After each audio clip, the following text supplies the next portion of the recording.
মা, হ্যাঁ এটা কি ঝিঙে? হ্যাঁ ঝিঙে ঝোল কি করবে গো? পোস্ত করো। পোস্ত? ও, আর এই পটল দিয়ে? ভাজা। পটল ভাজা হবে? ঝিঙে পোস্ত আর পটল ভাজা? হ্যাঁ আহা, আজকে দুপুর হবে ঝিঙে পোস্ত পটল ভাজা। এখন ভাত বসিয়ে দিয়েছো? বাহ বাহ বাহ। ও মা, বলছি একদিন সেই পটলের সেই বানানো না, সেই কি একটা মাখা মাখা করে, ওটা একদিন বানাও না। বানাবো। হ্যাঁ, আর পটলের সেই পদটা আমার সত্যি খুব ভালো লেগেছিল। পটল দিয়ে ওটা কী দিয়ে করেছিলাম মা, পটল আর? সর্ষে দিয়ে পোস্ত দিয়ে ও। রসুন দিয়েছি।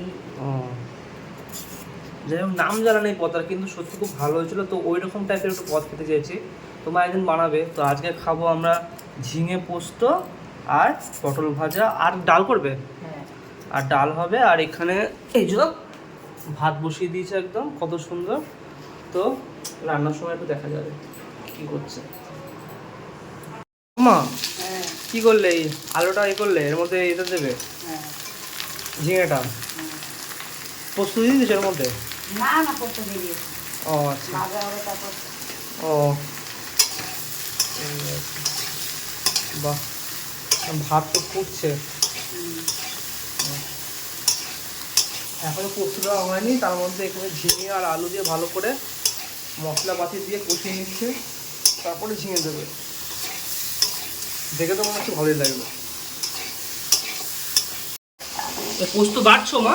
হ্যাঁ শিলে বেটে? বাহ বাহ বাহ।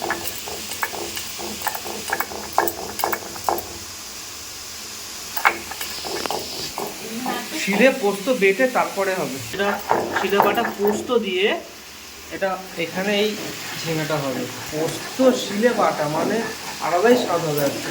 ও, চলে গেল এখানে পোস্ত। বাহ, এটা যে ভালো করে কষবে নাকি মা? জল দেবে এর মধ্যে? হ্যাঁ বাহ, ঝিঙে পোস্ত তার সাথে একটু আলু, বাহ বাহ বাহ বাহ, সেই হবে টেস্ট একদম।